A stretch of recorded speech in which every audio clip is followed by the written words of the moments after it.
Cleetus McFarland just signed with Richard Childress Racing, a YouTube star, the same guy who crashed out on lap 6 at Daytona. So why did one of NASCAR's most legendary teams call him and say, "We want you"?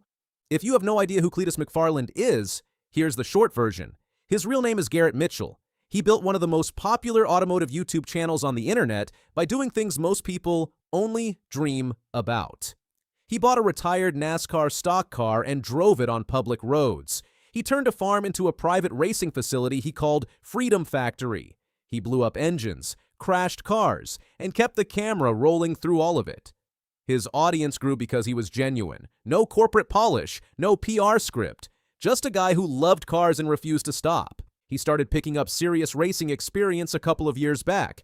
In 2025, he made 5 starts in the RCA Menard Series, which is the developmental ladder that feeds directly into NASCAR.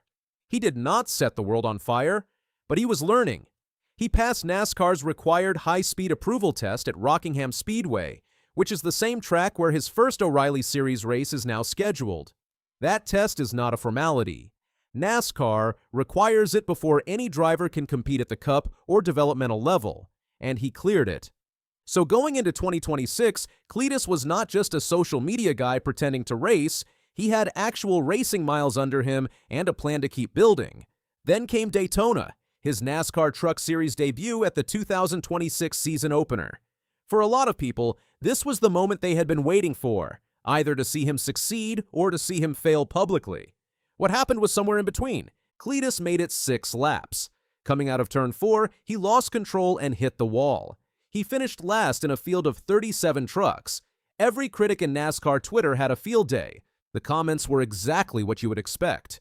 He does not belong there. He is going to hurt someone. He is just a clout chaser.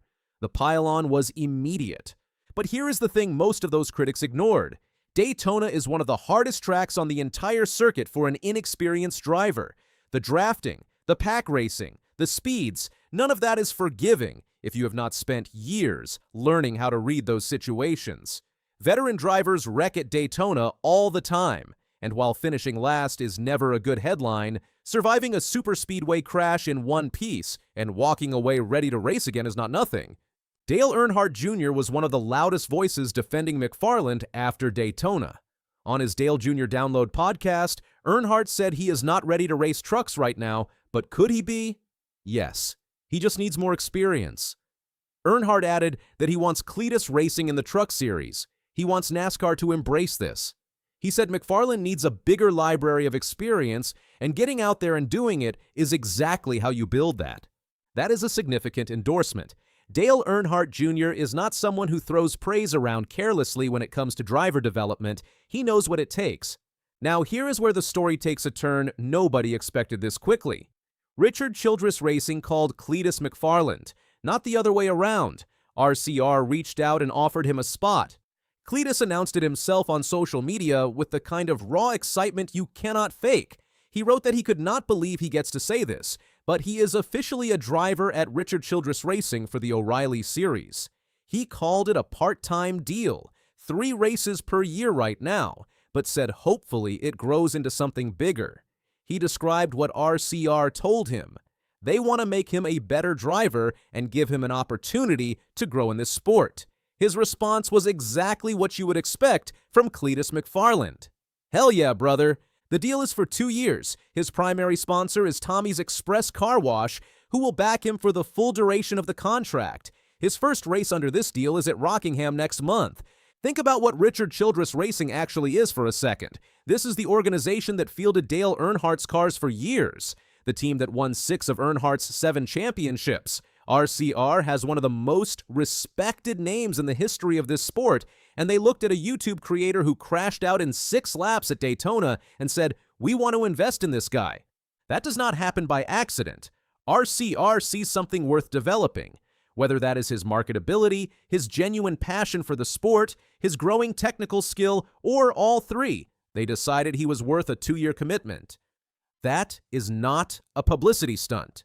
Teams do not hand out multi-year contracts for publicity stunts. Here is the bigger picture that a lot of the critics are completely missing. NASCAR has a viewership and engagement problem. The core fan base is loyal, but the sport has spent years trying to figure out how to bring in younger audiences and people who have never followed racing before. Social media, streaming, crossover events. They have tried a lot of things with mixed results. Cleetus McFarland has 4 million YouTube subscribers who are already interested in cars and motorsport. They are not NASCAR fans yet. They are Cleetus fans. But when Cleetus races, those 4 million people have a reason to turn on a NASCAR event who otherwise would have zero reason to do so. That is new eyeballs on the product, and in television and streaming economics, new eyeballs are worth an enormous amount of money.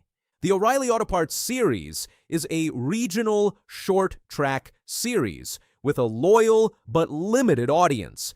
If Cleetus races at Rockingham and even half of his fan base tunes in or shows up, that event gets exposure it would never get otherwise. The tracks benefit, the series benefits, and NASCAR's developmental pipeline gets associated with a creator who genuinely resonates with a younger audience.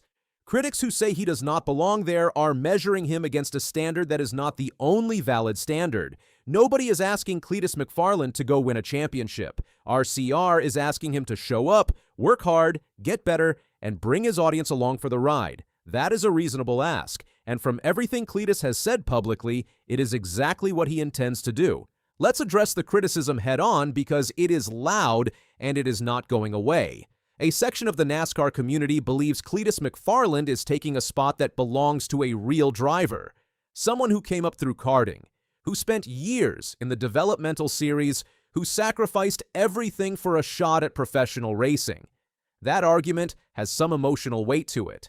But here is the reality. The O'Reilly series is not turning away prospects to make room for Cleetus McFarland.